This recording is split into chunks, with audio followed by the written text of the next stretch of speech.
வாழ்க வளமுடன். ஓம் நமச்சிவாய. அனைத்து தமிழ் உள்ளங்களுக்கும் வணக்கம்.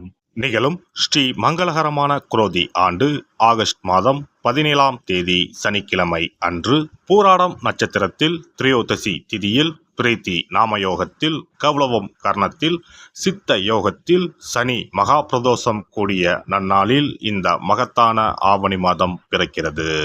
ஆவணி மாத கிரக நிலைகளை பார்க்கும் போது ரிஷபராசியில் குரு பகவானும் செவ்வாய் பகவானும், கடக ராசியில் புதன் பகவானும், சிம்ம ராசியில் சூரிய பகவானும் சுக்கிர பகவானும் உள்ளனர். கன்னி ராசியில் கேது பகவானின் சஞ்சாரம் உள்ளது.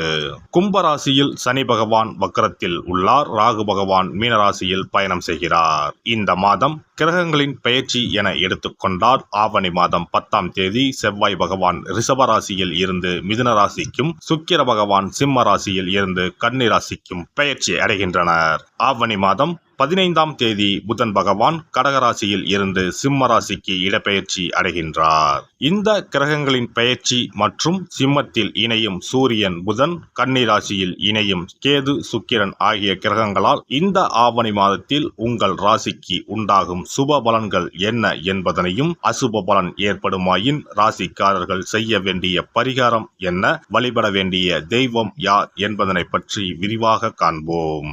உங்கள் வாழ்வில் வளமும் நலமும் செல்வ செழிப்பும் பெற்று வாழ்வில் உயரிய நிலையை அடைய எல்லாம் வல்ல எம்பெருமானை வேண்டி விரும்பி கேட்டுக்கொள்கிறேன். கும்பராசி அன்பர்களே, இந்த மாதம் எதிர்பார்த்த காரியங்களில் வெற்றிகள் கிடைக்கும். வீண் வாக்குவாதங்களை தவிர்ப்பது நல்லது. அக்கம் பக்கத்தில் இருப்பவர்களுடன் சில்லறை சண்டைகள் ஏற்படும். வாகனங்களில் செல்லும் போது கவனம் தேவை. பூர்வீக சொத்துக்களில் வரும் வருமானம் குறையலாம். தொழில் வியாபாரம் மந்தமாக இருந்தாலும் பணவரத்து திருப்தி தருவதாக அமையும்.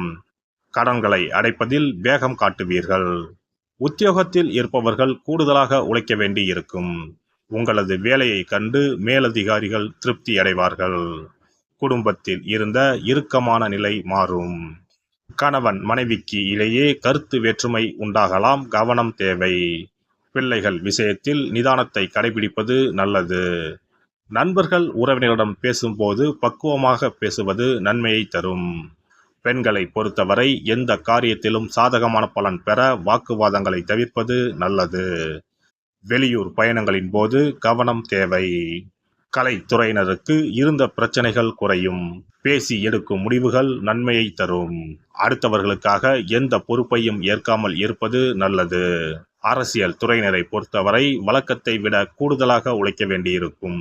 பொருள் வரத்து கூடும். வெளியூர் பயணம் செல்ல நேரலாம். வெற்றி பெற தடைகளை தாண்டி உழைக்க வேண்டியிருக்கும். பெரியோரின் ஆலோசனைப்படி செயல்படுவது நல்லது. மாணவர்களுக்கு கல்வியில் வெற்றி பெற கூடுதலாக உழைக்க வேண்டியிருக்கும். உங்களது நடவடிக்கைகள் பெற்றோருக்கு திருப்தியை தரும். நட்சத்திர பலன்கள் அவிட்டம் 3, 4ஆம் பாதங்கள். இந்த மாதம் குடும்பத்தில் சுகமும் நிம்மதியும் இருக்கும். குடும்பத்திற்கு அதிகப்படியான வருமானமும் கிடைக்கும். கணவன் மனைவிக்கு இடையே சகஜ நிலை காணப்படும். குழந்தைகள் திறமையை கண்டு அவர்களை பாராட்டுவீர்கள். உறவினர் வருகை இருக்கும். யாரிடம் பேசும்போதும் நிதானமாக பேசுவது நன்மையை தரும். சதயம் நட்சத்திரம் இந்த மாதம் எதிலும் மிகவும் கவனமாக ஈடுபடுவது நன்மையை தரும். திட்டமிட்டு செயல்படுவது வெற்றிக்கு உதவும். பணவரத்து அதிகரிக்கும். அதே நேரத்தில் செலவும் கூடும். எதிர்பார்த்த உதவிகள் கிடைக்கும். துணிச்சல் உண்டாகும். அதனால் எதை பற்றியும் முன்பின் யோசிக்காமல் செயல்களில் இறங்கிவிடுவீர்கள். தேவையற்ற இடமாற்றம் உண்டாகலாம். பூரட்டாதி 1, 2, 3ஆம் பாதங்கள். இந்த மாதம் தொழில் வியாபாரத்தில் ஈடுபட்டு இருப்பவர்களுக்கு கீழ்நிலையில் உள்ளவர்களால் லாபம் கிடைக்கப் பெறுவீர்கள். சரக்குகளை பாதுகாப்பாக வைத்துக் கொள்வது நல்லது. உத்தியோகத்தில் இருப்பவர்கள் எந்த ஒரு வேலையையும் செய்து முடிப்பதில் வேகம் காட்டுவார்கள். சக ஊழியர்கள் மூலம் உதவிகள் கிடைக்கும்.